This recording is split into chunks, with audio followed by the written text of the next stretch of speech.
Hello everyone and welcome back to my channel learners hub. तब guys आज जो हम लोग टॉपिक डिस्कस करने जा रहे हैं उसका नाम है सेवन टाइप ऑफ एम्बिग्यूटीज, जिससे कि एक इंग्लिश लिटरेरी क्रिटिक विलियम एमसन के द्वारा लिखा गया है। तो अब देखिए, इस वर्क को सबसे पहली बार तो इसे ईयर 1930 में पब्लिश किया गया। फिर ईयर 1947 में जाकर इसे दोबारा से इसके सेकेंड एडिशन को पब्लिश किया गया। और फिर फाइनली ईयर 1953 में जाकर इसके एक तीसरे या थर्ड रिवाइज एडिशन को भी पब्लिश किया गया। बट आप लोगों को सिर्फ यहाँ पर इसके फर्स्ट एडिशन यानी ईयर 1930 के डेट को अपने ध्यान में रखना है। और इसके अलावा विलियम एमसन की ये वर्क यानी seven type of ambiguities 20th century की एक one of the most influential critical works में से एक है, जो कि न्यू क्रिटिसिज्म लिटरेरी थ्योरी का या मूवमेंट का मेन फाउंडेशन या बेस रहा है। तो अब देखिए, उन सेवन टाइप ऑफ एम्बिग्यूटीज को डिस्कस करने से पहले कि आखिर वो सेवन टाइप ऑफ एम्बिग्यूटीज कौन कौन से हैं,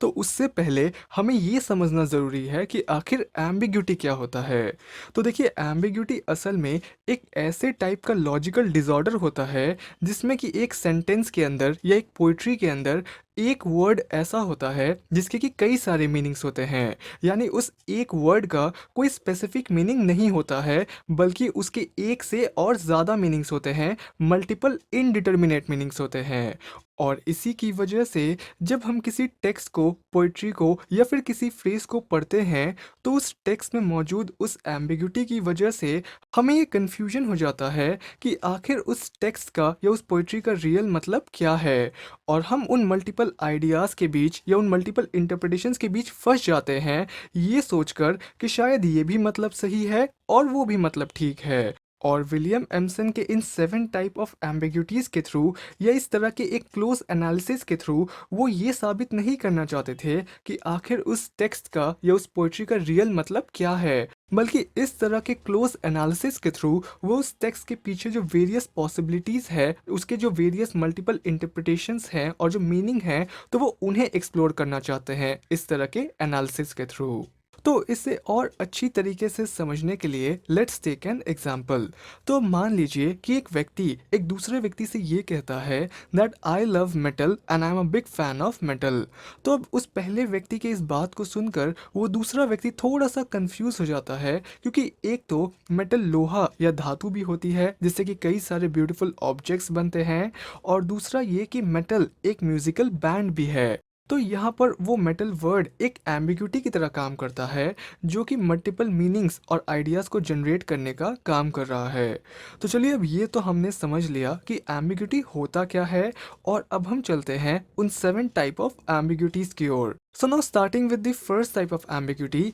विलियम एमसन का ये कहना है कि फर्स्ट टाइप ऑफ एम्बिग्यूटी तो तब ऑकर होता है जब एक वर्ड या एक ग्रामेटिकल स्ट्रक्चर कई सारे डिफरेंट वेज में इफेक्टिव हो। तो इसे समझने के लिए हम मेटाफर का इस्तेमाल करेंगे। और मेटाफर में क्या होता है? मेटाफर में बेसिकली हम दो ऐसे डिफरेंट ऑब्जेक्ट्स को या दो ऐसे डिफरेंट चीज़ों को एक साथ रख कर हम उन्हें आपस में कंपैरिजन के लिए यूज़ करते हैं, क्योंकि उन दोनों तरह के डिफरेंट ऑब्जेक्ट्स में कुछ ऐसी समानताएं होती हैं या कुछ ऐसे कॉमन एलिमेंट्स होते हैं जिससे कि हम उन दोनों डिफरेंट ऑब्जेक्ट्स को एक साथ कंपेयर कर सकते हैं बिना एज और लाइक वर्ड का यूज़ किए एक सेंटेंस में। जैसे कि for example, Maharana Pratap was a cheetah. तो यहाँ पर इस सेंटेंस में हम बिना किसी एज और लाइक वर्ड का यूज़ किए हम दो डिफरेंट पर्सनालिटीज़ को या दो डिफरेंट ऑब्जेक्ट्स को आपस में कंपेयर कर रहे हैं, जिसका मतलब है Maharana Pratap was as quick as cheetah और Maharana Pratap was as courageous like a cheetah.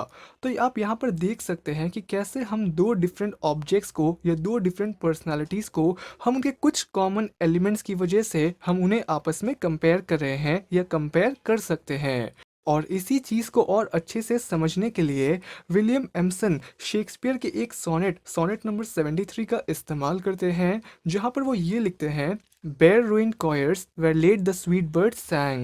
तो देखिए, यहाँ पर दो तरह के इमेजेस का यूज़ हुआ है, जिसमें से पहला तो है एक चर्च का इमेज जो कि अब नष्ट हो चुका है, खाली हो चुका है, और जहाँ पर एक समय पर कॉयर या ग्रुप ऑफ सिंगर्स एक लाइन में खड़े होकर गाना गाया करते थे। और दूसरा इमेज यहाँ पर उन पक्षियों का इस्तेमाल किया गया है जो कि लेट ऑटम सीजन में वो उन पेड़ों के खाली टहनियों पर बैठकर वो वहाँ पर एक साथ गाना गाया करती थी। फिर इसके सेकेंड टाइप ऑफ एम्बिग्यूटी में विलियम एम्सन ये कहते हैं कि जब दो ऑपोजिट टाइप के आइडियाज़ एक साथ मिक्स होकर एक हो जाते हैं या फिर जब दो और उससे ज़्यादा मीनिंग्स आपस में रिजॉल्व्ड होकर एक बन जाते हैं तो उसे हम सेकेंड टाइप ऑफ एम्बिग्यूटी कह सकते हैं। जैसे कि for example foreigners are hunting dogs. तो देखिए इस सेंटेंस को पढ़ने के बाद हमारे दिमाग में कई सारे आइडियाज़ पॉपअप होने लगते हैं, जैसे कि या तो वो फॉरेनर्स उन जंगली कुत्तों की तरह हैं जो कि यहाँ वहाँ भटकते रहते हैं, या फिर फॉरेनर्स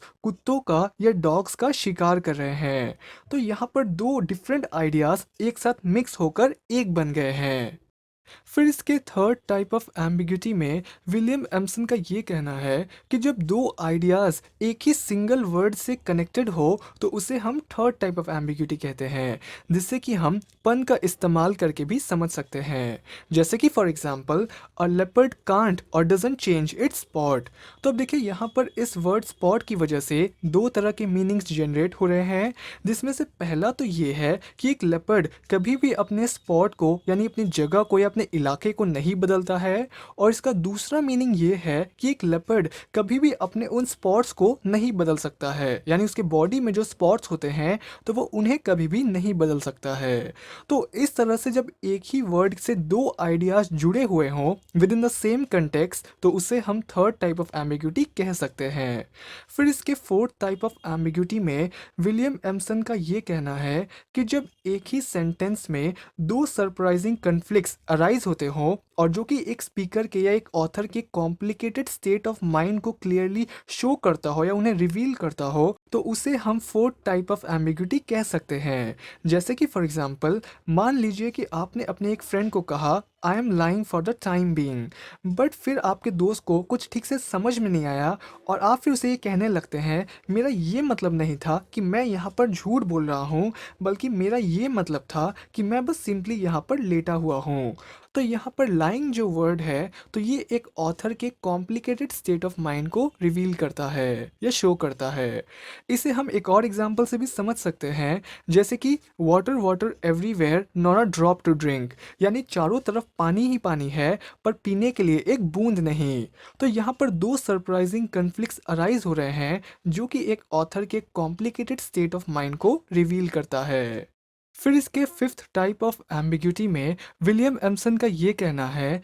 कि जब एक ऑथर अपने वर्क को लिखते वक्त वो नए आइडियाज़ को डेवलप करता है, जनरेट करता है या डिस्कवर करता है और वो एक थॉट से सोचते हुए वो दूसरे थॉट पर शिफ्ट हो जाता है, that means one word leading to another, तो इसे हम फिफ्थ टाइप ऑफ एम्बिग्यूटी कहते हैं। यानी अगर आप एप्पल के बारे में कुछ लिख रहे हैं तो आप उस एक वर्ड एप्पल को लिखते हुए आप ग्रीन एप्पल के बारे में भी सोच सकते हैं, या फिर आप रेड एप्पल के बारे में भी सोच सकते हैं, या फिर आप चेरी एप्पल के बारे में भी सोच सकते हैं। तो यहाँ पर एक वर्ड आपके मेंटल इमेज को एक से दूसरे और दूसरे से तीसरे थॉट पर लेकर जा रहा है, यानी यहाँ पर साइन और सिग्निफायर का इस्तेमाल किया गया है। साइन यानी एक वर्ड और सिंबल, और सिग्निफायर यानी वो मेंटल इमेज जो कि आपके दिमाग में उस वर्ड को पढ़ने के बाद क्रिएट हुए। तो अब इसे हम लोग एक और एग्जाम्पल से भी समझ सकते हैं, जैसे कि मान लीजिए कि आप एक स्टेटमेंट लिखते हैं that a girl was lying there in green grass.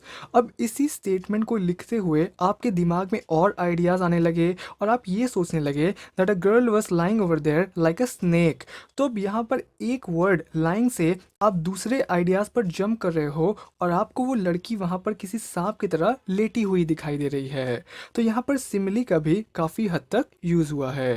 फिर इसके सिक्स टाइप ऑफ एम्बिग्यूटी में एम्सन का ये कहना है कि जब एक ऑथर एक सेंटेंस को लिखता है बट वो उस सेंटेंस को कंप्लीट ना करके वो उस सेंटेंस के बीच में ही एक गैप छोड़ देता है ताकि हम रीडर्स या हम ऑडियंस उस गैप को फिल करे, तो उस टाइप के सेंटेंस को हम सेवन टाइप ऑफ एम्बिग्यूटी कहेंगे, क्योंकि वहाँ पर अभी कुछ भी क्लियर नहीं है। जैसे कि फॉर एग्जाम्पल मान लीजिए कि एक अनजान व्यक्ति आकर आपसे ये कहता है हे व्हाट्सअप, और इतना बोलने के बाद वो एक गैप छोड़ देता है या वो रुक जाता है, तो अब इस सिचुएशन में अभी कुछ भी क्लियर नहीं है और आपको या हम ऑडियंस को उस गैप को या सेंटेंस को फिल करना है। तो इस तरह के सेंटेंसेस को जहाँ पर हमें गैप को फिल करना होता है और अभी भी कुछ क्लियर नहीं होता है, तो इस तरह के sentence six type of ambiguity के अंदर आते हैं। और अब फाइनली इसके लास्ट टाइप ऑफ एम्बिग्यूटी में एमसन ये कहते हैं कि जब एक सेंटेंस या एक कंटेक्स्ट में दो ऑपोजिट टाइप के वर्ड्स मौजूद हो, मेनली बाइनरी ऑपोजिट वर्ड्स,